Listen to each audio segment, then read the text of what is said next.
On va attendre quelques minutes, le temps que nos présentateurs soient prêts.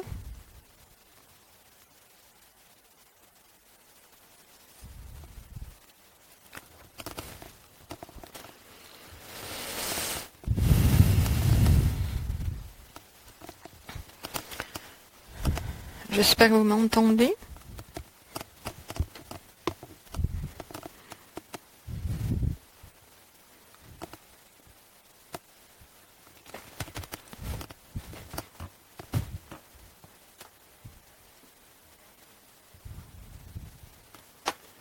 Karen, est-ce que vous m'entendez?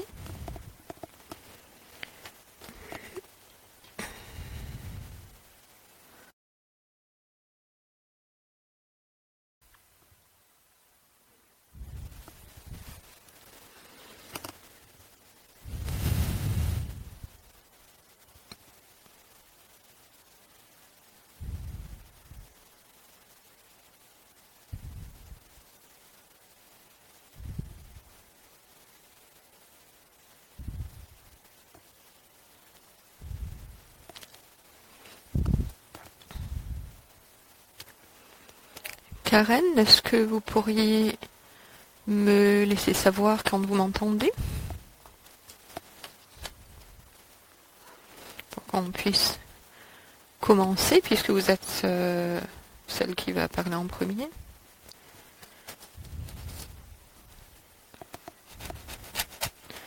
Merci à tout le monde de patienter. On va commencer dans quelques minutes.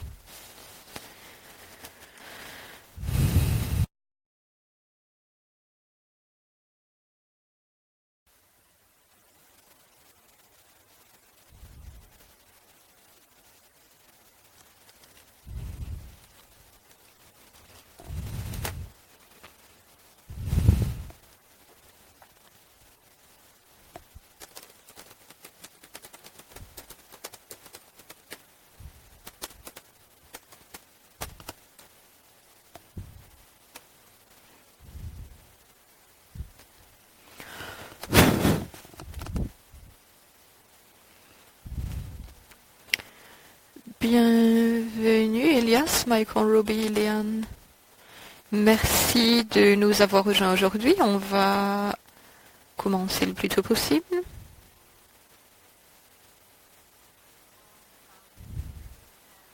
Il y a des problèmes de son. On est en train de... on s'en occupe en ce moment.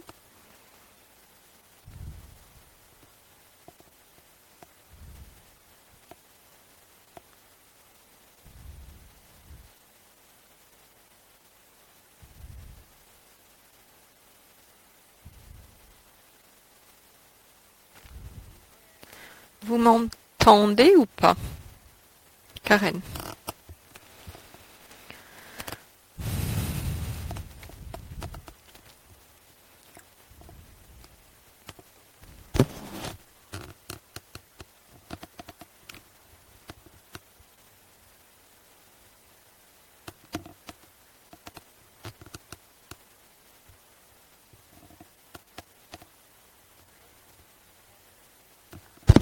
Oui, je suis contente que vous puissiez m'entendre, Elias.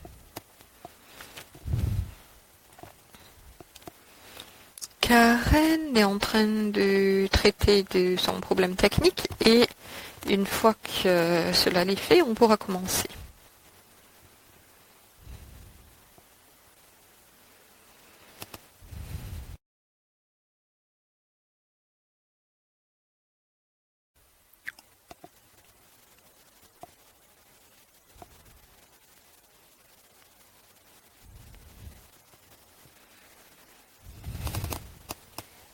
Karen, vous m'entendez?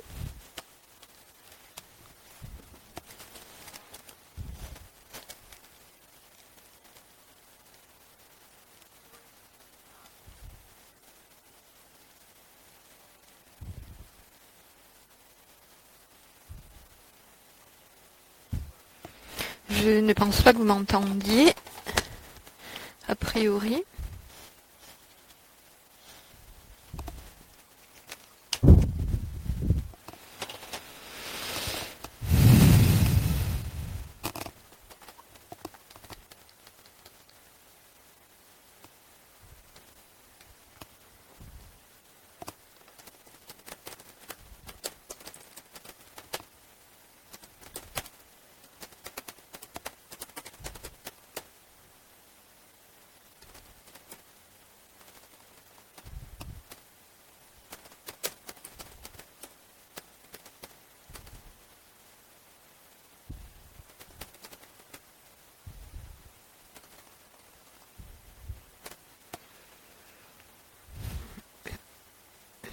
Donc on espère que le problème va être résolu avec Karen. Je souhaite vous donner la bienvenue aujourd'hui et merci de nous avoir rejoints pour notre second webinaire sur l'emprise des entreprises. Cet événement a été organisé par le comité d'entreprise de l'entreprise des entreprises. Pour ceux qui ne me connaissent pas, je m'appelle Mona, je suis directrice du groupe de travail de la responsabilité d'entreprise. Je vous remercie de nous avoir rejoints. À la suite de notre premier webinaire qu'on avait fait au mois d'avril, quand on avait introduit l'emprise des entreprises, donc ce thème-là, ce webinaire sera le premier qui indiquera les diverses manifestations de la réalité de l'emprise des entreprises, donc selon lesquelles les entreprises ont une influence illicite sur leurs employés et d'autres organisations. Donc notre groupe a identifié la manipulation communautaire comme l'une des manifestations de l'emprise des entreprises. Et ceci influence le travail de plusieurs de nos membres. Aujourd'hui, on va avoir des présentations pour illustrer ce qu'on veut dire par rapport à la manipulation de la communauté. Et on va voir ce qu'on en comprend par rapport aux divers membres qui sont présents aujourd'hui. Et Karen va partager son expérience par rapport à ça. On va mettre en lumière les diverses composantes de la manipulation communautaire par rapport à l'emprise des entreprises. On vous encourage à mettre vos questions dans la boîte chat. Malheureusement, on ne peut pas le faire oralement, mais soyez libre d'interagir par la boîte chat pendant la présentation. Si vous avez des questions, on aimerait bien les entendre. Et si vous avez d'autres commentaires sur la façon dont on peut poursuivre nos travaux dans le cadre de la manipulation communautaire dans ESCR, ça nous sera profitable, ça sera positif, donc n'hésitez pas à le faire. D'abord, on va commencer par Karen Keenan, qui est la directrice de l'organisation canadienne Above Ground. C'est une avocate qui a une expérience très étendue dans la justice sociale, non seulement au Canada, mais aussi à l'étranger. Et elle fournit un leadership dans le domaine de la réforme juridique et auprès du gouvernement par rapport aux mécanismes de responsabilité d'entreprise. Je vais donner la parole à Karen et on espère que le micro va fonctionner.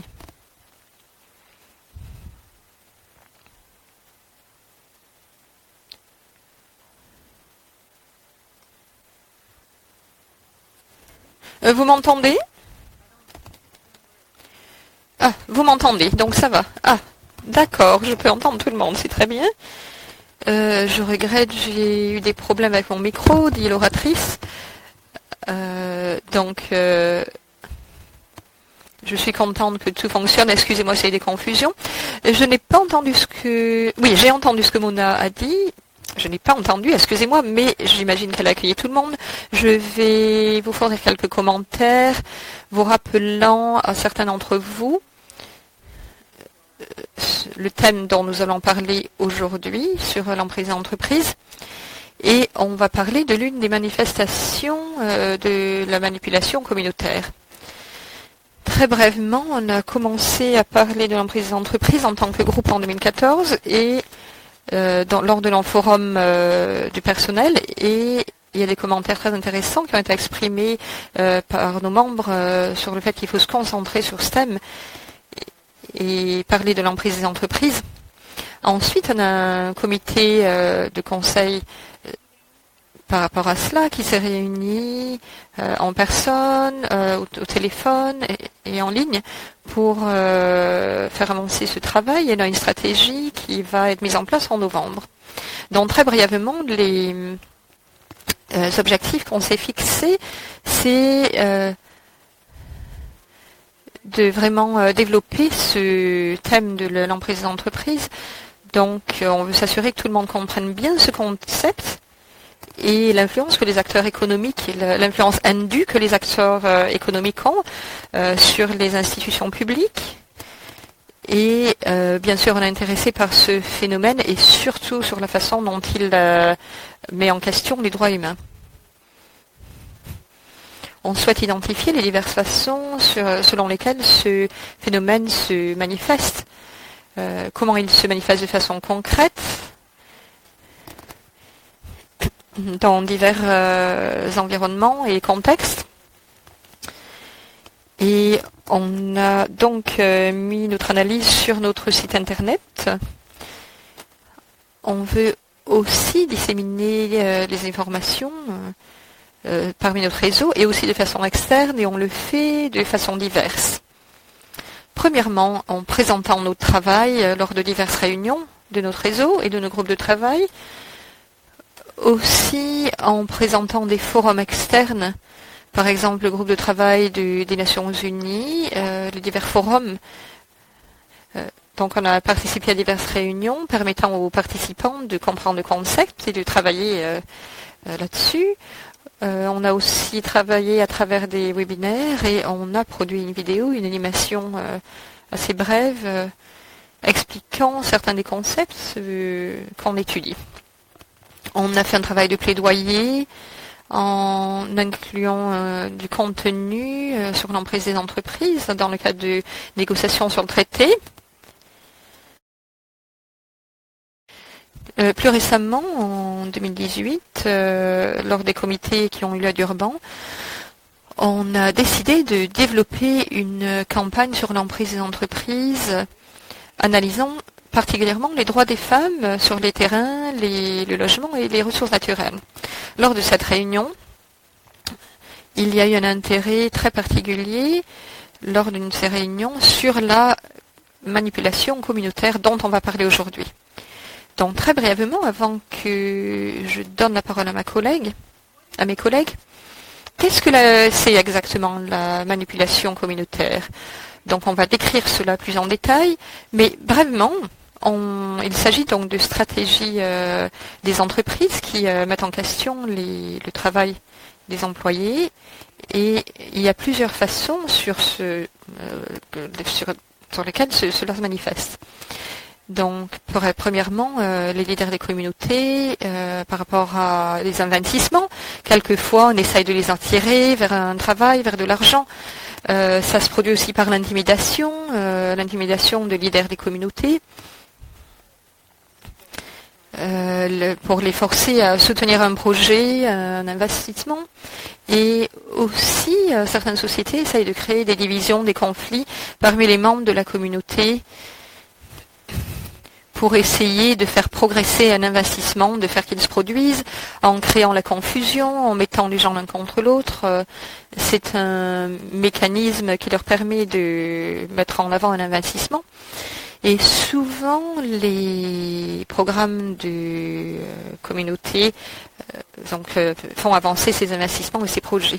Donc, il y a divers mécanismes qui entrent en jeu, par lesquels les sociétés essayent de manipuler les communautés pour faire avancer leurs projets. Je vais m'arrêter ici parce que nos autres orateurs vont analyser d'autres éléments plus en détail. Donc je vous remercie. Je vous remercie beaucoup, Karen.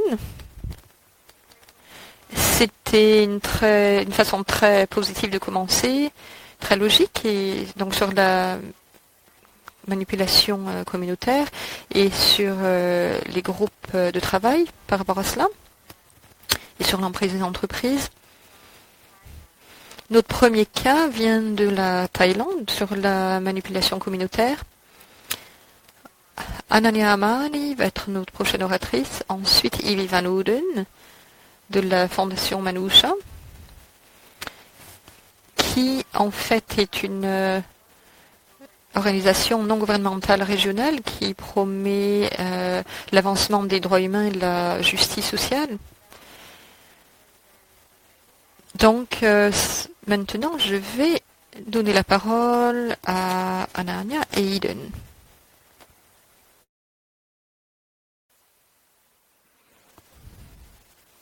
Merci beaucoup pour cette introduction. Comme on l'a dit, on est une organisation non gouvernementale asiatique et on a eu l'occasion de travailler dans divers pays en Asie. Mais aujourd'hui, on va présenter seulement 2 cas de manipulation communautaire de la Thaïlande. En Thaïlande, je vais présenter un cas et ma collègue va présenter l'autre. Je voudrais vous parler de notre industrie. C'est un domaine très touché dans le sud de la Thaïlande et une autre communauté très touchée, c'est la communauté musulmane. Et là, nous voyons les effets de la globalisation qui viennent de ce projet. Donc, il s'agit d'un cas très important car les propriétaires du projet, il s'agit ici d'une entreprise étatique, c'est le service électrique qui a commencé en 2014 lorsque l'on a proposé ce projet pour première fois. Après, il y a eu plusieurs cas où ils ont touché les communautés qui ont été impactées par le projet. Mais ici, il y a la manifestation de la manipulation des communautés qui est très évidente, plus évidente qu'auparavant. Alors, pendant ces processus, il y a eu des audiences privées qui ont été organisées. Et là, il y a eu donc des exemples très clairs de manipulation de la communauté. Du 1er au 2 novembre 2014, les membres de la communauté ont été appelés. On leur a donné des t-shirts en échange de leur signature et du numéro de leur carte d'identité pour signer, disant qu'ils avaient participé à la réunion et qu'ils étaient d'accord avec toutes les décisions prises pendant cette réunion. Il y a eu très peu d'explications concernant les impacts négatifs et la plupart des membres de la communauté qui étaient présents n'étaient même pas conscients de l'intention de cette audience privée. Et la deuxième fois, c'était au mois de février 2015 et la réunion était secrète. Les personnes n'étaient pas toutes informées, tous les membres du projet. Et certains n'ont même pas été consultés du tout. Et le fait, c'est que Bethany n'est qu'à 8 km de la plante électrique. Alors finalement, pendant la troisième audience, les choses sont devenues assez compliquées puisque les participants ont été bloqués, accusés. Ils ont été, disons, accusés par la police qui a dit qu'ils étaient en train de causer des problèmes sociaux. La police est venue. Il y a eu aux alentours de 500 volontaires de la défense qui étaient présents au sein du site et donc les personnes n'ont même pas pu se rapprocher du lieu de la manifestation. C'est ainsi donc il y a eu une manipulation de la communauté pendant ces expressions publiques. Mais ce qui est bien, c'est que les communautés en soi sont très actives. Elles essayent de manifester leur mécontentement. Et cela se fait. Tout d'abord, il y a eu la déclaration qui demandait davantage de transparence dans ces procès publics. Et ils ont aussi manifesté leur mécontentement quant au comité gouvernemental qui a approuvé, disons, les processus qui sont sortis de ces procès publics. En plus, il y a eu plusieurs organisations qui ont pris des mesures pour aider cette communauté. La première chose que nous avons fait, c'est qu'il y a eu une recherche dirigée par la communauté dans la zone, le projet de transparence internationale, de redevabilité internationale. Nous avons demandé aux membres de construire une documentation sur toutes les violations de droits en utilisant les outils développés par le projet international de redevabilité. Et finalement, la dernière chose que nous avons fait, la Fondation Manisha a aussi offert des subventions pour faire une cartographie de la communauté afin de cartographier les impacts sur les ressources culturelles et naturelles qui seraient touchées par la plante électrique. Et le site et cela a été exclu par les processus IANIH et il ne serait donc pas pris en compte. Alors, ça c'est seulement, disons, le premier cas. Et maintenant, je vais rendre la parole à ma collègue qui va donner davantage d'informations sur l'autre cas de l'île Syrie. Bonsoir.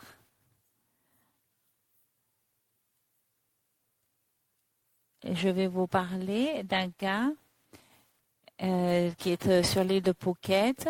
Il y a beaucoup d'affaires qui ont été établies dans cette zone sur les îles Sira. Et il y a des personnes indigènes qui vivent sur les terres de leurs ancêtres, et bien que la Thaïlande a voté en faveur de la déclaration des droits des peuples indigènes en 2007, les peuples indigènes ne sont pas reconnus par la constitution thaïlandaise. Nous pouvons aussi voir dans ce cas que les personnes indigènes des îles Sira, et nous parlons d'une certaine communauté en particulier, qui n'ont pas de droit de terre même s'ils ont habité sur ces terres depuis des générations. Dans ce cas, il y a eu un manque de consentement préalables et éclairés qui n'ont pas été obtenus dans ce cas, et aussi la manipulation de la communauté. Il y a eu plusieurs tactiques utilisées pour forcer les peuples indigènes sur leurs terres ancestrales qui ont été données aux personnes qui après les ont vendues aux investisseurs en violant les droits humains des communautés indigènes. Je voudrais donc vous parler de la manipulation communautaire qui a eu lieu dans ce cas, où cela a eu lieu et comment. Alors tout d'abord, la manipulation de la communauté a eu lieu dans l'émission des titres de terre. Les terres où résident les peuples indigènes ont été données à une personne en particulier, un particulier. Et cette émission de titres de propriété de terre ont été données à cette personne. Mais on leur a menti parce qu'on leur a dit qu'ils devaient signer un papier pour avoir l'électricité installée, mais en fait ce n'était pas ça le but, mais c'était le but de vendre ou de émettre les titres de propriété, de permettre que les personnes occupent leurs terres. Et le gouvernement a essayé de mettre en œuvre un accord de location. Et les terres où les peuples indigènes vivaient ont été vendues à des investisseurs en 2012. Et après, les personnes qui avaient acheté les terres ont poursuivi en justice les peuples indigènes et ont demandé qu'ils soient expulsés de leurs terres et qu'ils payent même une compensation. Donc, pendant les procédures juridiques, il y a eu aussi de la manipulation de la communauté parce que les informations ont été privilégiées. Il n'y a pas eu véritablement de participation des membres de la communauté. Leurs inquiétudes, leurs préoccupations, leurs points n'ont pas été pris en compte. Les avocats qui ont participé, cet avocat a été en fait proposé par un député, un ancien député, qui a assuré à la communauté qu'ils allaient gagner le cas. Il a demandé des frais très très élevés et il a assuré à la communauté que la communauté allait gagner le cas surtout, mais les femmes indigènes ont exprimé leurs doutes sur la crédibilité de cette personne et comme elles l'ont fait, alors elles ont été exclues des procédures juridiques, elles n'ont pas reçu plus d'informations, elles ont été exclues des enquêtes, des sondages et de tout le processus juridique. Et donc, il y a eu davantage de manipulation de communauté dans le cas des choix des témoins pour le procès. L'une des personnes qui avait participé dans le cas, qui avait documenté l'histoire des îles, ainsi que c'était l'un des défendeurs. Et les témoins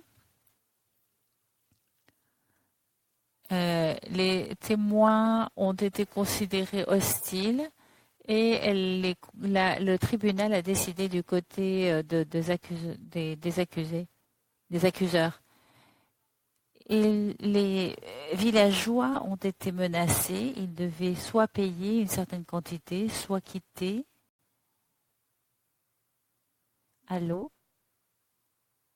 Se passe-t-il quelque chose?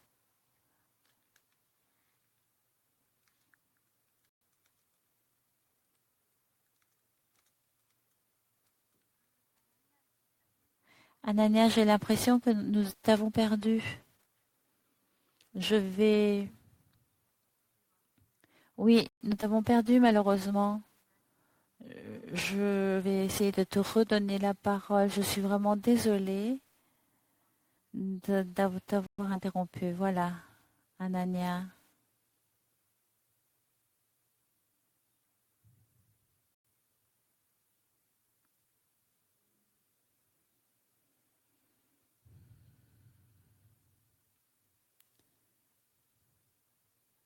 Allô?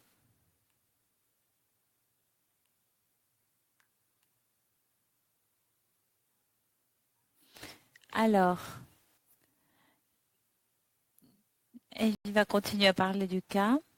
Alors, donc, diverses institutions se sont intéressées à ce cas. En 2008, la Commission des droits humains de la Thaïlande ont recommandé aux agences gouvernementales de réviser le cas et d'émettre des titres de loi au nom des personnes indigènes. Malheureusement, jusqu'ici, il n'y a pas eu aucune information, il n'y a pas eu de progrès dans ce sens. Après, en 2011, la Commission anticorruption du secteur privé de la Thaïlande a décidé de rechercher davantage, de faire une investigation sur le cas et de révoquer tous les titres de propriété de terre jusqu'à la fin de l'investigation, mais jusqu'ici, aucun titre de propriété n'a été révoqué. Puis, au mois d'août 2019, la Cour suprême a émis une sentence en faveur des peuples indigènes. Mais nous attendons toujours la résolution. Puis, la semaine dernière, quant au pas à suivre afin de remédier ce problème, eh bien, avec le réseau des femmes indigènes de la Thaïlande, nous avons nous avons préparé un rapport participatif qui a été publié cette semaine et la communauté ici a écrit son histoire fondée sur des preuves qu'ils ont ramassées et ils ont aussi rédigé des recommandations. Tout d'abord, ils souhaitent recevoir le soutien juridique des autorités gouvernementales et des organisations non gouvernementales afin de révoquer complètement les faux titres de propriété. Ils souhaitent voir une investigation de la part d'autorités gouvernementales et ils voient le besoin d'organiser un dialogue entre les personnes nationales et le gouvernement concernant l'émission des droits de terre, de propriété de terre qui pourraient les protéger à l'avenir. Alors, de part de la Fondation Manouchian, nous allons continuer à prendre des mesures pour garantir que ces recommandations soient prises en compte. Et nous cherchons à avoir une réunion avec le ministre de Justice ce mois-ci et nous allons essayer d'assurer que toutes les recommandations soient suivies de la meilleure manière possible. Merci.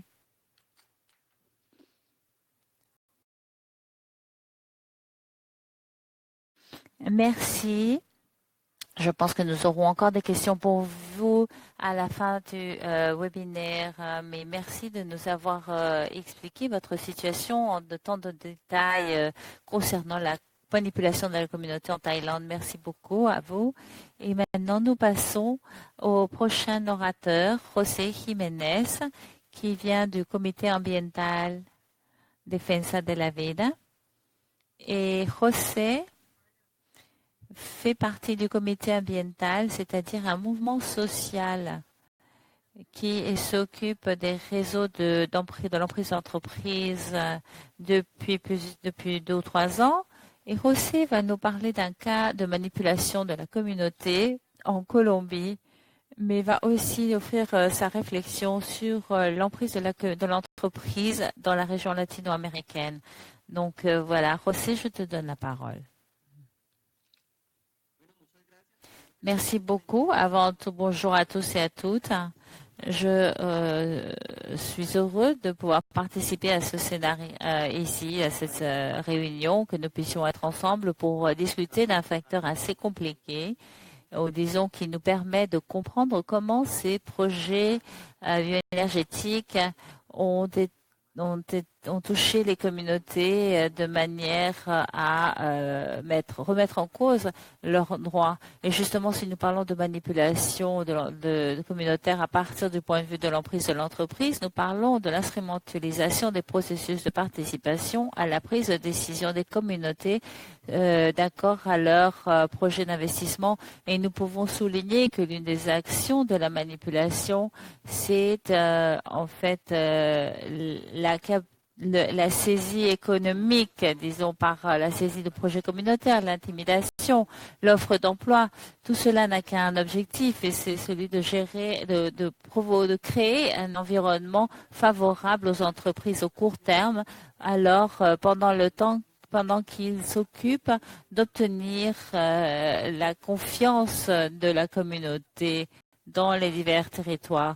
Et tous ces projets de financement sont présentés comme des avantages du projet qui viennent de la dynamique de la responsabilité sociale qui maintenant fait partie du discours des entreprises d'énergie en Colombie et en Amérique latine. Et je voudrais parler de 4 facteurs particuliers que nous avons identifiés à Comité ambiental et Defensa de la Vida concernant les processus de prise d'entreprise. Et le premier facteur est idéologique parce que justement les entreprises créent des idées fondamentales et ils essayent de caractériser la pensée communautaire, et ils font cela justement à partir de la vision anthropocentrique du territoire. Et il faut le comprendre du point de vue de la perspective qu'un homme, une femme peuvent utiliser son environnement, puisque selon la vision anthropocentrique, l'homme se trouve tout en haut de la pyramide de l'écosystème, et tout ce qui est en dessous peut être dévoré, extrait, utilisé par l'homme selon son raisonnement scientifique et technologique. Et ils font croire aux gens qu'ils peuvent utiliser et extraire tous les minéraux du sol et du sous-sol sans tenir compte de la manière dont cela touche les communautés, sans se rendre compte que nous sommes en train d'avoir un impact sur la nature, sur l'environnement. C'est un impact sur le territoire. Donc justement, c'est le programme politique, c'est cette caractéristique anthropocentrique, c'est cela que les entreprises utilisent afin de rentrer dans un territoire, justement en faisant croire aux gens qu'il n'y a pas d'autre manière de se gagner la vie ou de produire. Et c'est pour cela justement que le produit est là, parce que les personnes n'ont besoin pour leur vie et pour le développement social de leur communauté. Et nous rentrons donc dans le deuxième facteur identifié, c'est le facteur culturel. Parce que justement, les entreprises, à travers ou par le biais de la manipulation de la communauté, essayent de gérer les moyens de subsistance et d'établir, et ils se présentent comme s'ils faisaient partie traditionnelle de la communauté, qu'ils sont nécessaires pour leur vie et qu'ils créent une vision unique de développement social. Et c'est une pensée unique qui repose sur l'extraction de minéraux de sous-sol. Et cela annule la possibilité qu'il y ait les plans de vie communautaires, que les formes alternatives soient visibles pour les communautés, et l'on prétend uniquement de présenter une seule forme, c'est celle que ce genre de projet impose. Et justement, en arrivant au territoire, ils essayent de créer un processus d'identification fausse avec la communauté, en leur faisant croire qu'ils font partie de la communauté, qu'ils font partie du territoire. Et nous voyons cela lorsque les entreprises nomment leur projet en leur donnant le nom d'une montagne, d'un fleuve, d'un site qui représente l'identité des communautés, qui font partie des processus culturels, justement pour que les communautés commencent à considérer le projet comme s'il leur appartenait. C'est ce que nous avons vu par exemple ici en Colombie, dans le département de Tolima, avec le projet minier La Tolosa. C'est une colline et une vallée qui est près d'où ce projet de minier à ciel ouvert était projeté. Cela arrive souvent aussi ailleurs, non seulement en Colombie, mais dans tout le continent d'Amérique latine. Nous voyons comment ces entreprises aussi non seulement copient les noms du territoire, mais qu'ils essayent aussi de créer des projets de recyclage en formant la création d'une perspective, d'une culture citoyenne responsable de l'environnement.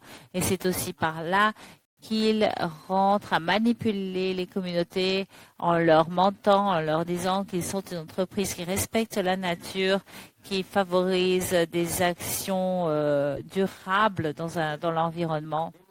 Et nous voyons ces deux facteurs.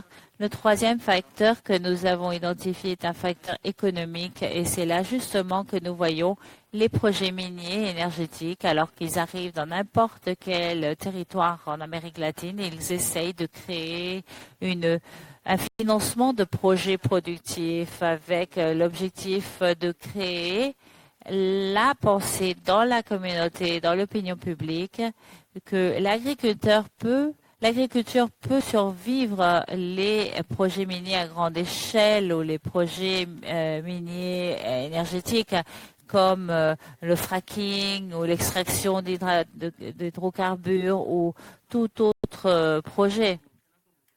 Alors, lorsqu'ils commencent à financer ce projet productif, eh bien, évidemment, ils jouent avec les besoins des gens, puisque comme ici, par exemple en Colombie, c'est un peu compliqué. C'est l'un des pays qui a le plus d'inégalités.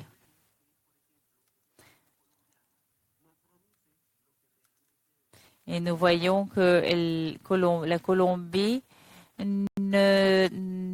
a des millions d'hectares, dont la plupart est acceptable pour l'agriculture. Et seulement 5 millions sont utilisés pour la production agricole. Et cela crée tout d'abord un cadre d'inégalité et de désapprovisionnement en aliments. Et la plupart de ces millions d'hectares sont aptes pour les monocultives de palmes africaines, de canne à sucre. Et justement, cela permet que les entreprises disent on va financer des projets productifs tels et comme les gens n'ont pas la chance de produire tout seuls de manière économique pour avoir un revenu assez bon, alors les entreprises sponsorent ce genre de projet et obtiennent le soutien d'une partie de la communauté qui les considère comme comme leurs amis. Mais en fait, le gouvernement n'est pas là et c'est donc l'entreprise qui essaye de faire le travail de l'État afin de prendre la responsabilité des territoires.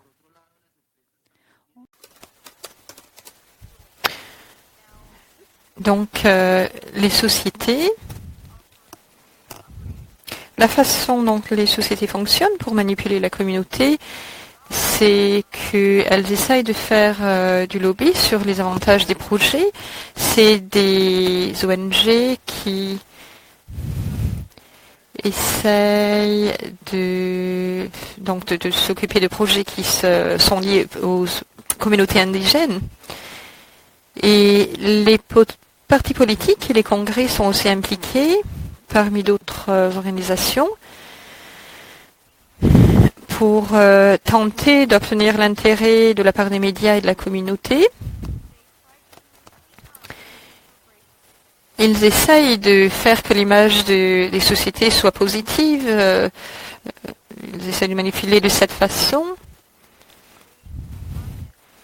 Et ils financent aussi les projets d'infrastructure. Les sociétés atteignent les territoires, des projets agriculturels sont présentés, des projets de bétail aussi, des projets de financement en tant qu'entrepreneuriat communautaire. Mais ceci représente du travail de gouvernance. Les écoles reçoivent la Wi-Fi gratuite. Ils achètent du matériel pour les hôpitaux, les écoles. Ils essayent même de mettre les pavés. enfin, ils essayent de manipuler les besoins des personnes pour qu'ils puissent tourner cela à leur avantage. Comme je l'avais dit tout à l'heure, l'État est laissé de côté. En fait, les sociétés contrôlent tout et les communautés sont submergées par ces scénarios, ces situations.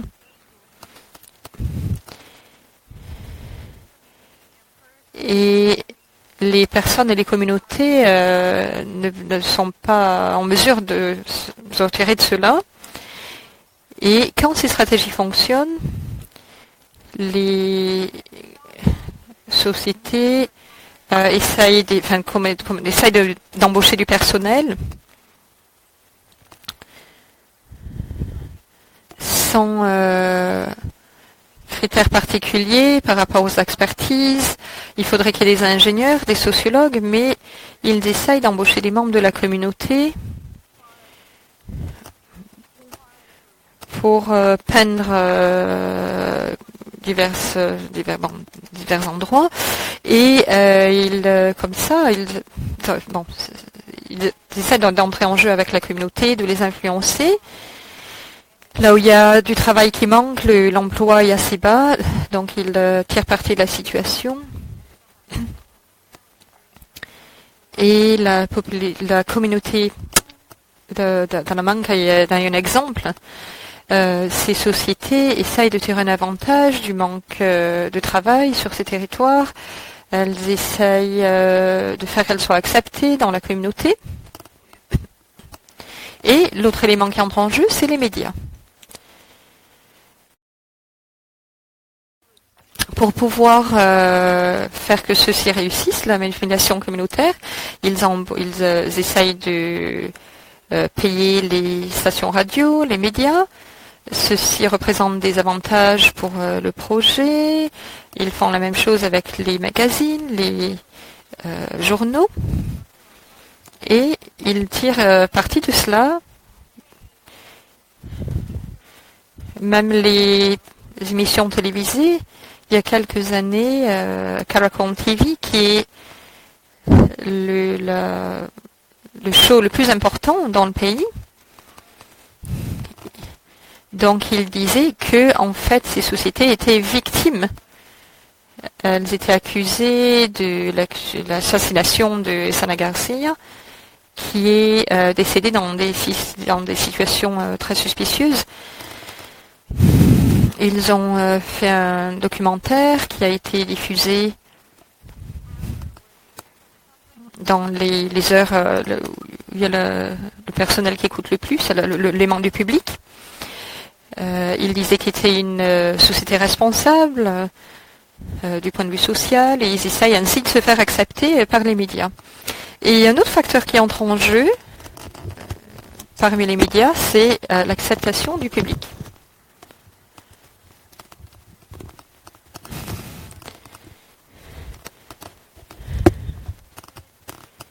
Ils essayent de faire en sorte que l'image soit positive de la société.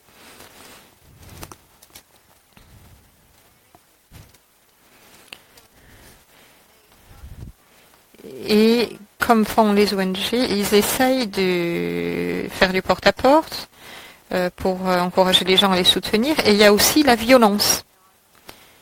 Quand le reste de ces éléments que nous avons décrits ne fonctionnent pas. Les sociétés essayent de manipuler la société en les menaçant, en menaçant les personnes qui opposent ce projet. Donc la société est dans la crainte. Et ils ne pensent pas que ça vaille la peine de collaborer, de travailler avec les autres membres de la communauté. Et en conséquent, les sociétés sont libres d'agir comme elles veulent.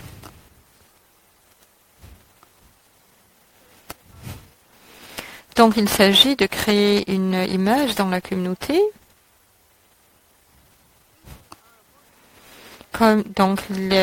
On décrit les personnes qui opposent le projet comme des terroristes, des personnes qui ne sont pas raisonnables. On l'a vu en Amérique, voilà, c'est ce qui s'est produit. Donc par l'analyse collective, c'est ce qui s'est produit. Donc en fait, l'emprise d'entreprise consiste en cela, en la manipulation des communautés. Les stratégies sont énormes. Et il faut qu'on trouve ces scénarios, qu'on les signale et qu'on ait des preuves pour pouvoir contrecarrer cela. Il faut pouvoir protéger les gens sur nos territoires, il faut que la situation soit observée, qu'on fasse un mappage des sociétés pour décrire ceux qui sont affectés par ces éléments-là. Et de cette façon, on pourra avoir une campagne plus importante, plus solide, comme on l'a fait jusqu'ici, pour décrire l'emprise des entreprises.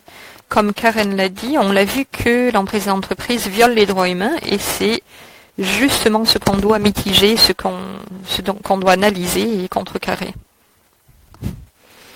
Et j'espère ajouter à cette discussion les divers éléments de ce qui se produit de cette façon.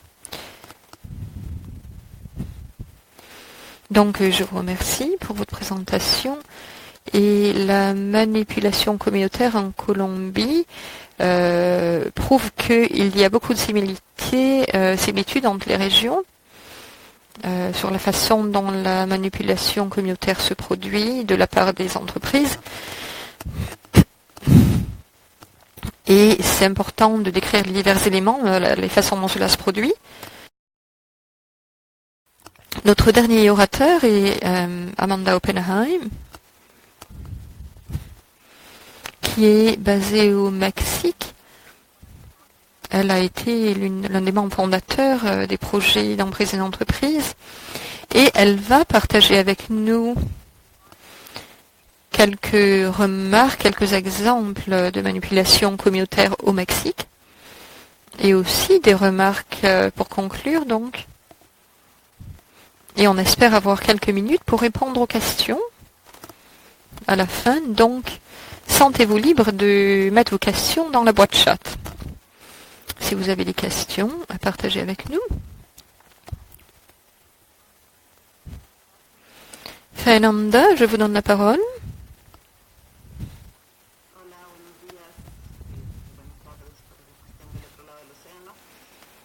Oui, bonjour, bonsoir, si vous êtes dans une autre partie du monde, de l'autre côté de l'océan.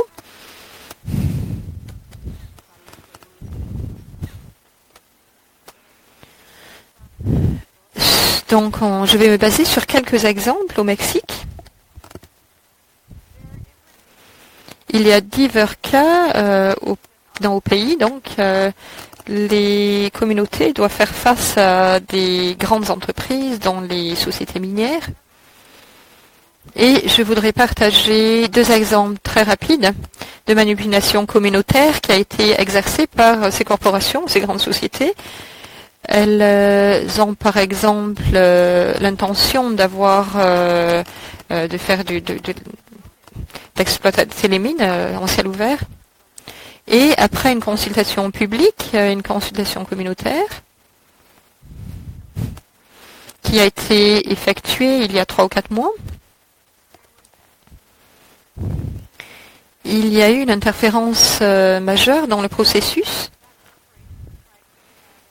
Cette corporation a essayé d'avoir un impact. Il y a 2 exemples concrets de manipulation communautaire. Premièrement, donc, avant que ces consultations aient lieu, comme on l'a dit tout à l'heure, ces corporations ont contacté les autorités municipales au Mexique, ce qui est très commun au Mexique. Même si on va améliorer les réglementations minières et environnementales, ça se fait assez souvent, mais donc au niveau municipal, l'emprise d'entreprise est très présente. Donc, elles ont obtenu un accord avec le gouvernement, ces sociétés, ces corporations, indiquant où les négociations auraient lieu. Elles ont indiqué qu'il fournirait de l'argent pour l'ingénierie du son, les chaises, etc. pour ces réunions. Et ainsi, les négociations ont été entamées. Oui, les autorités devaient donc négocier et elles ont décidé de collaborer parce que ces sociétés auront un grand auditoire, on pourra avoir un auditorium, des micros. Mais avant la consultation publique, qui était une session très importante avec 1500 individus, il y avait déjà une interférence qui était inappropriée. On s'est plaint aux autorités et le même jour, donc c'était la deuxième fois déjà qu'elles avaient fait cela, donc ces corporations ont emmené 7 bus pleins d'autres travailleurs miniers qui venaient d'autres endroits de Puerto Puebla, qui avaient déjà participé aux consultations et ils travaillaient dans le cadre de divers projets. Donc ces 7 bus sont quand même été amenés sur le lieu de discussion. Il y avait 400 personnes qui portaient des t-shirts et des casquettes avec le nom de la société, ce qui n'est pas bon, qui est assez négatif. Et ces sociétés avaient des pratiques qui n'étaient pas bonnes, qui essayaient de manipuler les communautés de cette façon et de diverses façons. Donc je vais vous donner quelques exemples pratiques. Quelquefois, l'emprise des entreprises, selon nous, c'est quelque chose de très sophistiqué, mais quand on parle de la manipulation communautaire, ça fait des choses très simples, comme d'amener des gens en bus qui ont les t-shirts miniers de travail. Et au nord du Mexique, les gens ont été affectés par un désastre minier qui est le plus important qui s'est produit récemment au Mexique, de la part d'une société très importante qui ont des opérations à l'international. Donc c'était une société qui a des capitaux américains et on a vu qu'il y avait une manipulation qui entrait en jeu. Il y a des documents, des décisions communautaires qui ont été effectuées par la manipulation. Quand ces réunions communautaires ont lieu, ces organisations basées dans la communauté, par exemple qui représentent les agriculteurs, etc., donc ces sociétés-là ont leur propre influence déjà en place. Et cela est évident. Donc le fait qu'elles manipulent les décisions, le processus de décision est évident.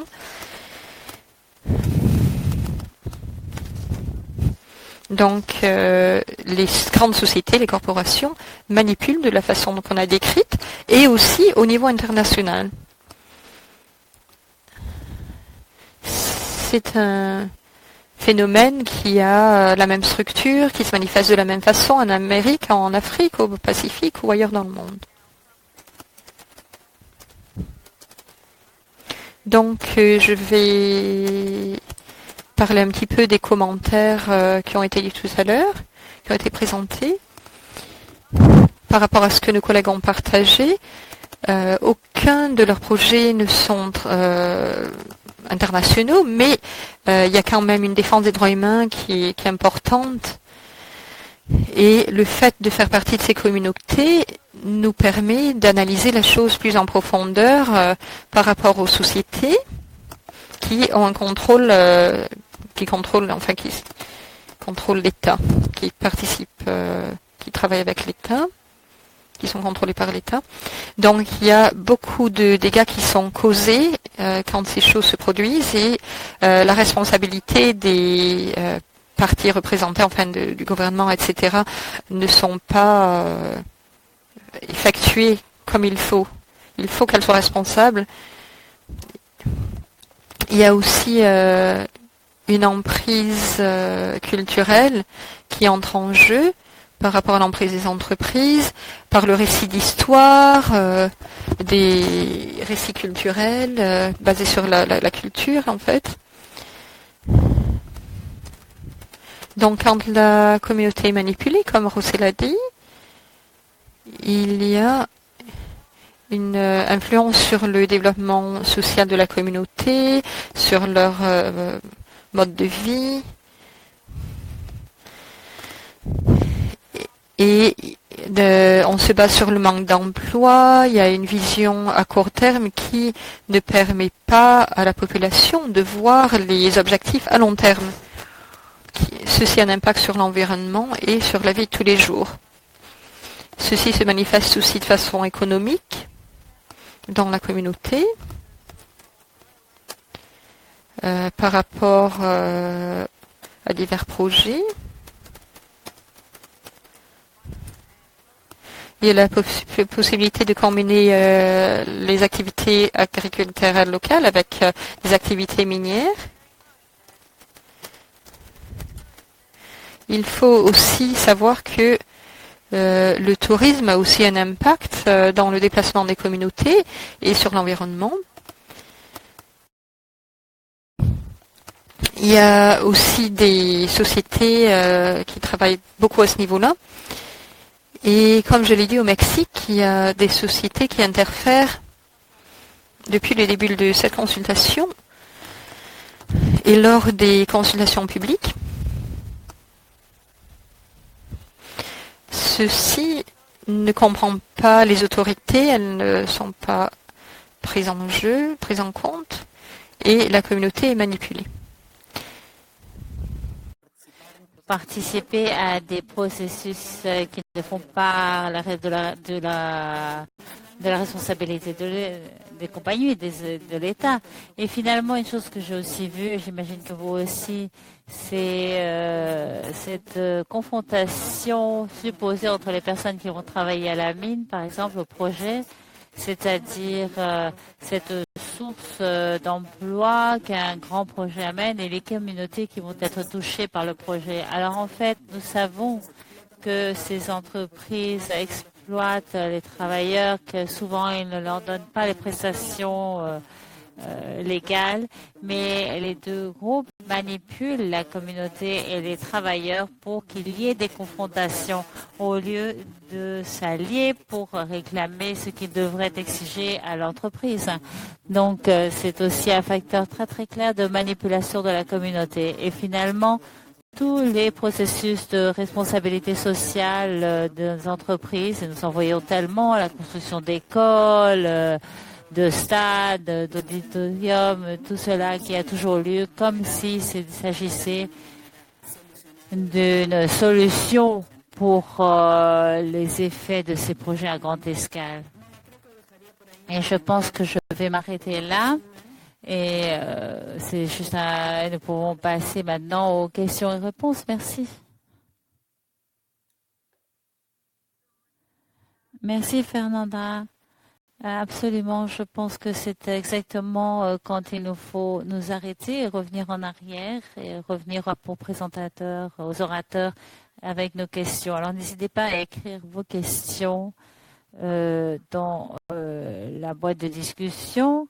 Et alors nous pouvons les lire et les orateurs vont commencer. Et si je peux commencer avec une seule question, considérant les aspects généraux de comment, en tant que communauté, nous pouvons revenir sur la manipulation.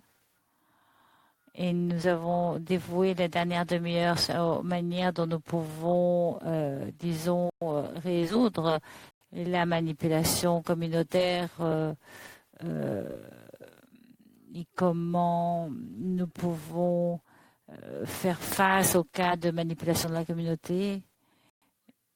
Il serait très important d'en discuter. Alors peut-être la première question, je vais la poser à Karen concernant les politiques et les réformes législatives. Est-ce que tu penses qu'il y a des obstacles qui existent et que nous puissions que nous pouvons alors surmonter la manipulation de la communauté? Merci Mona. Et cette fois-ci je t'entends bien, donc merci. Et je voulais juste expliquer un petit peu, parce que j'ai parlé très brièvement des projets et des domaines de notre travail. Et un des domaines dont je n'ai pas parlé, c'est que nous avons essayé de non seulement regarder ce que c'est que l'emprise de l'entreprise et comment le confronter ce phénomène, mais aussi penser à ce que nous pouvons faire, quelles mesures pouvons-nous prendre afin de prévenir l'emprise des entreprises ou pour atténuer les effets. Et l'un des domaines que nous avons examiné dans le contexte de ce projet, c'est la réforme politique et légale afin de créer des mécanismes ou une structure gouvernementale pour qui va s'occuper, disons, de limiter les corporations ou les entreprises ou rendre plus transparentes les différentes manières de manipuler afin de pouvoir minimiser cette influence ou au moins la rendre plus visible pour que les personnes comprennent ce qui se passe et qu'ils puissent aussi participer à ces projets avec une compréhension bien plus claire de ce qui est en train de se passer. Et en particulier, nous observons une autre manière, une autre manifestation que nous avons examinée de manipulation de la communauté. Par exemple, l'interférence dans les projets législatifs lorsque nous nous occupons des politiques ou des réalisations des politiques et quels sont les mécanismes que nous pouvons mettre en place pour équilibrer les agissements des différents intervenants. Et nous avons aussi travaillé moins sur le genre de politique ou de mécanismes juridiques que nous pouvons mettre en place pour contrôler la manipulation de la communauté. C'est donc un domaine sur lequel nous aimerions travailler de manière collective et nous aimerions avoir la participation des membres au cas où ils auraient des idées ou des expériences sur ce domaine afin de comprendre mieux les mécanismes que nous pouvons mettre en place.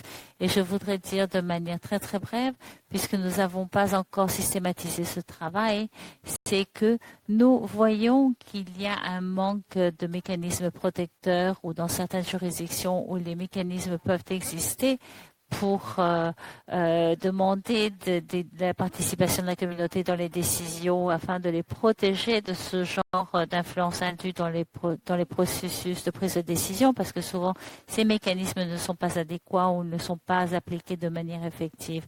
L'un des points centraux de cette discussion, ce sont les droits des communautés à offrir ou à ne pas donner leur consentement pour les différents projets. Et il y a différents projets qui cherchent à obtenir les perspectives des communautés pour obtenir leur consentement. Je sais par exemple dans mon pays, au Canada, il y a des dispositions législatives, mais je sais qu'il y en a aussi dans d'autres pays tels qu'au Pérou où il y a une législation précise sur cela. Mais souvent nous voyons que ces mécanismes ne sont pas effectifs, ils ne garantissent pas que les droits de la communauté soient respectés. Et donc c'est une réponse très brève, mais ce que je voudrais dire, c'est qu'il y a beaucoup de travail très intéressant à faire afin de mieux comprendre comment cela a lieu et afin de développer aussi une position sur des propositions plus intéressantes pour rassurer que la prise de décision communautaire soit respectée sur les différents investissements. Merci Mona. Merci Karen. C'était une excellente réponse sur la réforme législative et nous revenons sur la communication communautaire. Et maintenant, j'ai quelques questions pour Manouchia, pour la Fondation Manouchia. Et l'une des questions vient de Fernanda. Elle parle de la participation de nos compagnies propriété de l'État. Dans l'un des cas, vous avez parlé de cela. Est-ce que vous pouvez dire davantage si vous pensez qu'il y a de meilleures opportunités de redevabilité pour cette compagnie en particulier, puisqu'il s'agit d'une compagnie propriété de l'État? Après, nous avons aussi une autre question de Tien de IAP la Thaïlande et elle demande si vous trouvez que la recherche dirigée par la communauté est une opportunité pour arriver à cette vision idéale, à suivre les SEM idéal, la même vision, la même action. Vous avez parlé de l'outil de documentation de communauté et nous aimerions savoir si cet outil a été utile et s'il a aidé les communautés jusqu'ici, quelles ont été les réactions. Et je te donne la parole à présent. Merci beaucoup de cette question. Je vais juste répondre à la question de Fernanda d'abord. C'est une excellente question. C'était très utile pour nous que l'entreprise de propriété de l'État a participé parce que c'est plus facile alors de questionner quelles sont les responsabilités sur ce thème.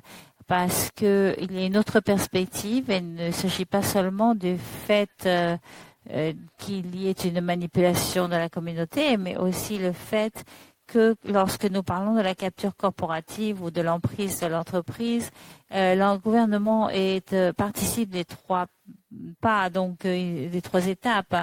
Et ils ont une influence sur l'approbation ou l'adoption de ce rapport. Et parfois, ce qu'ils arrivent à faire, c'est qu'ils utilisent des ordres administratifs avec le processus IAEAT, je n'en ai pas parlé tout à l'heure parce que nous parlions davantage des manifestations de la manipulation de la communauté, mais ce n'était pas seulement le facteur de la manipulation de la communauté. Il y a plusieurs raisons pour lesquelles il était plus facile de responsabiliser l'entreprise de propriété de l'État. Donc, ça a été un véritable avantage pour nous. Et pour répondre à la question de Tian, merci Tian.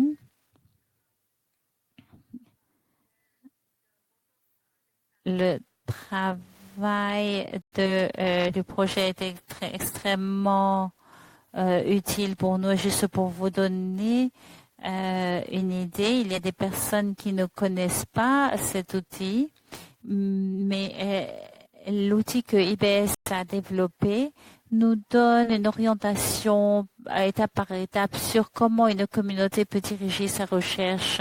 Ils peuvent alors déterminer tout seuls quelles doivent être leurs priorités pour les projets de développement et quelles doivent être leurs priorités de développement au sein de leur communauté. Ça leur donne donc des outils pratiques et des activités, des astuces que les communautés peuvent utiliser. Mais aussi, ce que nous avons trouvé très, très utile, c'est que, au-delà de leur donner des exemples, les membres de la communauté ont l'opportunité de faire eux-mêmes la cartographie de leur feuille de route. Quels seront les risques qu'ils vont affronter et s'organiser et préparer des plans d'atténuation de risques. Et donc, évidemment, à partir d'ici, nous allons à la feuille de route communautaire et cela nous a posé davantage de difficultés pour les membres de la communauté parce que nous avons dû considérer des outils un peu plus techniques, comment utiliser les systèmes politiques et cela a exigé un peu plus cela était un peu plus difficile pour les membres de la communauté qui, par exemple, participaient à la collecte de données. Mais nous avons eu l'avantage d'apprendre à utiliser le nouvel outil et cela a été évidemment très utile pour eux. Et c'est quelque chose ils sont toujours participent toujours à ça dans plusieurs projets dans la région.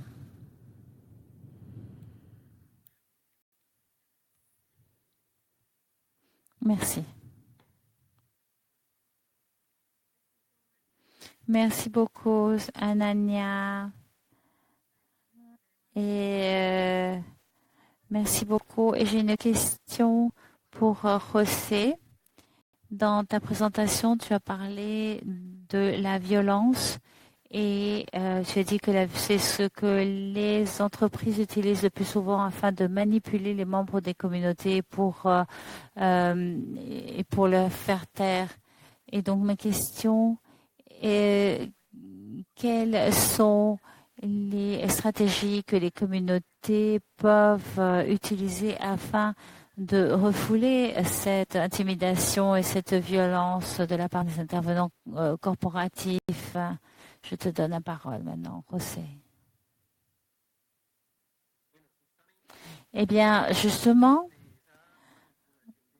en parlant de cette manipulation violente de la part des entreprises d'énergie ici au département de Tolima, nous avons vu la stigmatisation directe des entreprises au sein des procès publics où les parties institutionnelles associées au développement du projet minier.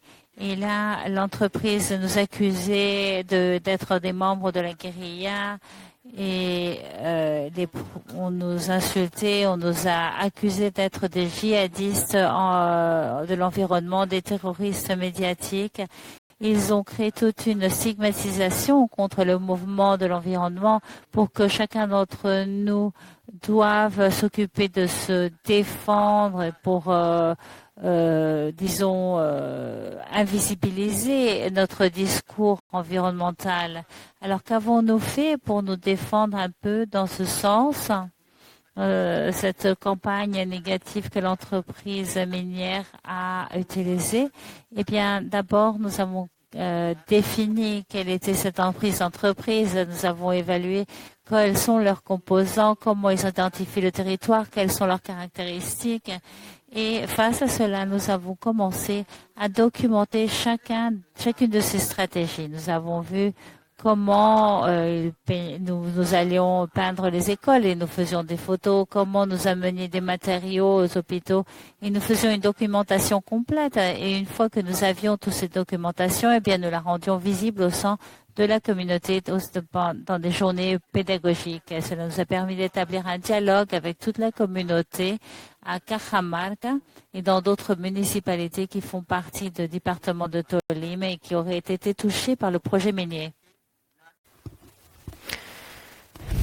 Donc, lors de ces réunions, on a pu pouvoir signaler dire que vraiment c'était très important de traiter de la question. Les sociétés menaçaient les membres de la communauté et il fallait se plaindre de cette attitude de la part des corporations. On voulait rejeter de façon anonyme ces projets miniers. Et maintenant, on a des cours en ligne où 12 000 personnes peuvent participer à ces groupes et on a essayé de créer un groupe de droits humains où on peut discuter de l'emprise des entreprises. Et il y a des éléments juridiques contraignants à cela pour ce qui concerne la justice sociale et environnementale. Et maintenant, il y a du travail qui est effectué sur ces éléments-là qui proviennent des sociétés elles-mêmes, non seulement dans l'industrie minière, mais aussi pour les entités financières qui s'occupent, qui traitent de l'emprise des entreprises pour bénéficier la communauté, donc à leur avantage. Donc on a divers projets qui traitent de ces divers éléments, les éléments médiatiques, idéologiques, culturels et sur la manipulation de la communauté. On va s'assurer que cela soit dans les médias sociaux, dans les divers forums pour que la communauté soit consciente. Et pour pouvoir faire cela, il faut qu'il y ait une réunion où 20 personnes qui ne font pas partie de ces organisations puissent participer aux discussions. Et lors de ces présentations, on fait voir l'impact qui est sur la communauté, donc qui les concerne. Et il faut avoir une vision du cadre qui nous concerne pour stopper la manipulation de la part des corporations. Il y a une campagne très intense qui a eu lieu sur l'emprise des entreprises sur nos territoires. J'espère avoir répondu à votre question.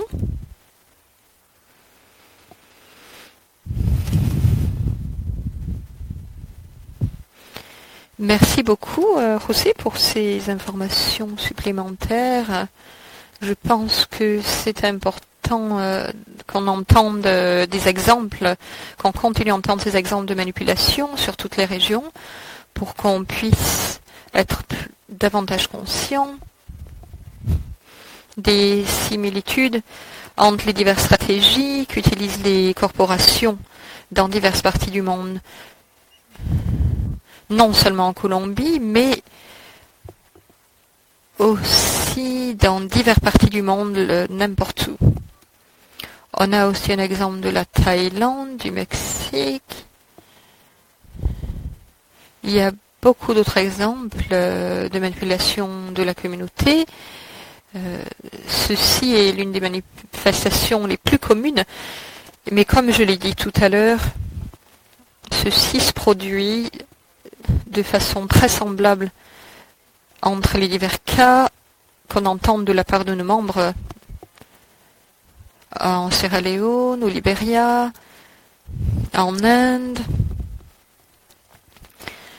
Donc cette manifestation d'emprise des entreprises a lieu un petit peu de partout et ça serait très positif si après ce webinaire et après avoir analysé la manipulation qui se produit ensemble, les membres participaient, ceux qui étaient aujourd'hui à ce webinaire,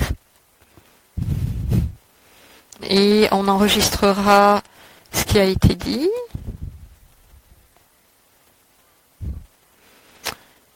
Donc, ça serait très utile, extrêmement utile, si vous pourriez nous donner votre feedback sur l'emprise des entreprises dans votre région. Et si vous avez vécu cette manipulation personnellement dans votre région, et comment on peut surmonter cette pression de la part des entreprises et connaître les divers éléments qui la composent. Comme ça, de cette façon, le projet de conseil, de comité de conseil pourra agir en conséquence. Il faut pouvoir développer des outils qui sont utiles aux communautés pour surmonter ce type de manipulation de la part des entreprises. Je vais lire la question de Yasus. Bonjour du Libéria. Merci Rosé pour la présentation. C'est ce qu'elle dit. Il y a 6 facteurs de manipulation communautaire avec Comunidad Ambientas, l'organisation qui a été mentionnée. Elle demande si votre organisation a identifié des stratégies que les communautés peuvent utiliser pour minimiser ces facteurs de manipulation de la communauté. Oui, en effet, c'est une très bonne question qui a été posée. Et je vais demander à Fernanda et à Nania et Ivy d'y répondre, peut-être de fournir quelques exemples de stratégies qui ont été identifiées pour minimiser la manipulation de la communauté et l'impact qu'elle a sur le terrain. Donc, José, je vais vous donner la parole, premièrement, ensuite Fernanda et Anania pour les remarques finales. Merci de la présentation. Justement, c'est ce qu'on était en train de discuter. L'une des stratégies qu'on a, notre stratégie est composée de 3 éléments. Premièrement, il y a des documents qui doivent être présentés et il faut vraiment définir cela et agir sur le renforcement de la communauté. Quand des sociétés agissent sur le territoire, qu'elles manipulent, elles tirent avantage du manque d'informations, de connaissances scientifiques, aussi de ce qui se passe au niveau mondial parmi les communautés. Donc, à travers les cours qu'on présente, on s'assure que la communauté puisse défendre leurs terres et être conscient de ce qui se passe au courant. Par rapport à ce qui s'est passé en Colombie, par rapport à l'industrie minière, c'est difficile que les sociétés soient actives parmi la communauté. Et lorsqu'elles ont eu ces réunions à Caramarca, elles voulaient présenter des projets agriculturels à la communauté. Et ce qu'on a fait, c'est qu'on a partagé ceci avec Robert Morin, qui est l'un des ingénieurs les plus importants qui travaille à la Chantille, qui est devenu activiste international pour dénoncer l'impact de ces sociétés. Et au Congo, en Tanzanie, là où les projets fonctionnaient, on a fait la même chose pour analyser l'impact que ces choses avaient sur le terrain. On a donné une présentation à la communauté. Donc, si les entreprises essaient d'avoir une influence, nous, on est là aussi. Donc, on présente ce qu'on a présenté et pour assurer une prise de conscience. Et on a fait du lobby aussi un petit peu de partout, même dans les quartiers où les prostituées sont là. Bon, il y a beaucoup de gens. On a pu partager ces choses-là avec tout le monde. Et on trouve 1 gramme d'or par tonne de rocher. Donc c'est très très minime. Donc on partage toutes ces informations importantes avec les gens. Et ceci empêche les sociétés d'avoir une emprise plus importante sur les communautés. À cause de ce qu'on a fait, les citoyens étaient plus au courant, ils n'étaient pas aussi naïfs. Et les entreprises, les corporations n'ont pas pu avoir l'emprise qu'elles souhaitaient avoir. Donc en partageant avec la communauté, en leur faisant en sorte qu'elles acquisent des informations, qu'elles soient au courant, les sociétés n'ont pas pu agir comme elles le voulaient. On a eu des mécanismes d'autoprotection et ce qui a fait que les corporations avaient des difficultés à agir sur le terrain. On a fait un travail communautaire très important, de porte à porte. On a eu des manifestations, etc. Des centaines de personnes étaient dans la rue, qui manifestaient, qui demandaient, qui exigeaient la justice. Et ainsi, on a aussi parlé, bien sûr, de l'emprise des entreprises. On les a prévenus pour qu'elles soient au courant. Et donc, cette société a une influence très importante dans le pays. Mais, donc, ceci, au point de vue judiciaire, elle influence la diplomatie, aussi le lobbying politique. Donc, on a introduit des cours, on a créé des cours à l'université Latemine, donc qui est une université publique dans la région, et les étudiants ont reçu des certifications par rapport à ces cours, et de cette façon, la communauté a pu défendre leur territoire de façon plus efficace.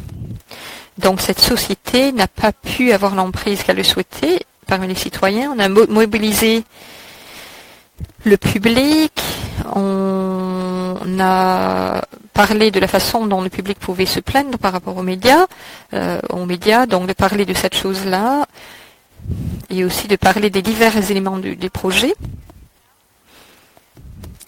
On a créé des scénarios nationaux, donc des preuves de l'emprise des entreprises, pour montrer l'impact que cela avait sur les communautés. Donc, à cause de cela, les sociétés ont eu vraiment des difficultés à atteindre ce territoire. Donc, c'est ce que je voulais dire jusqu'ici. J'espère que j'ai été claire.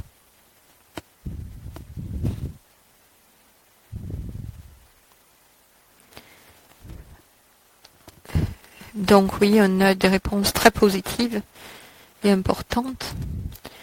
comme vous le savez, quand les communautés se coopèrent, collaborent et ont des informations justes, c'est quelque chose qui fonctionne très bien et ça a un impact très important. Je vais maintenant conclure parce qu'on a seulement 2 minutes. Je vais donner la parole à Fernanda si elle peut nous donner quelques remarques, fournir quelques remarques pendant quelques minutes, et aussi à Nania. Merci beaucoup, Mona. Je suis d'accord avec tous les commentaires de Rosé sur les stratégies en place pour les régions, mais il y a quand même des difficultés à fournir les informations au niveau communautaire. Il faut vraiment poursuivre ce travail.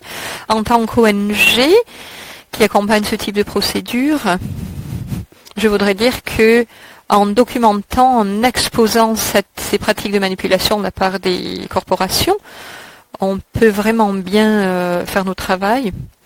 Mais il y a 2 processus qui entrent en jeu, 2 processus principaux. On utilise quelquefois des juristes pour présenter la situation, peut-être lors d'un procès, ou alors au point de vue administratif avec les autorités. On parle de l'interférence indue qui a eu lieu. On a parlé de ces choses-là dans l'une des situations vers les communautés et aussi aux autorités.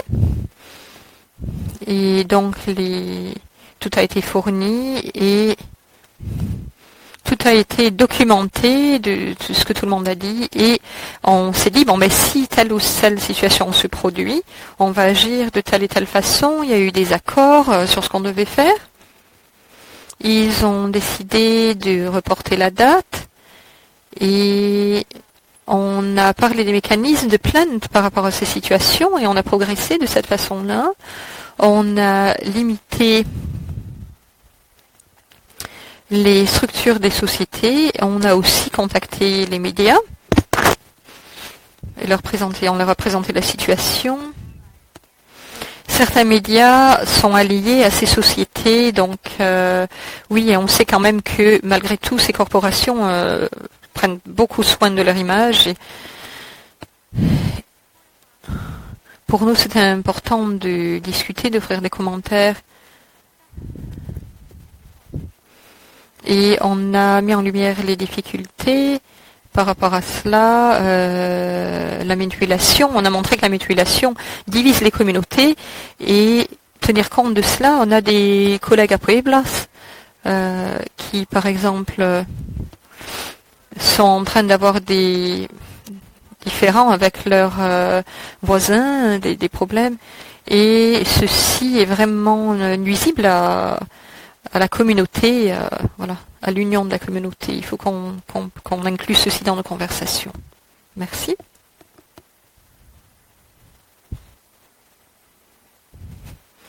Je crois qu'il va falloir conclure avec le point que vous avez soulevé, le point très important que vous avez soulevé, Fernanda. Je vous remercie tous pour vos présentations très intéressantes et d'être venus participer à cette réunion aujourd'hui. Elle sera disponible en ligne sans tarder dans les prochains jours et si vous avez des commentaires sur la présentation, n'hésitez pas. Merci encore et bonne journée.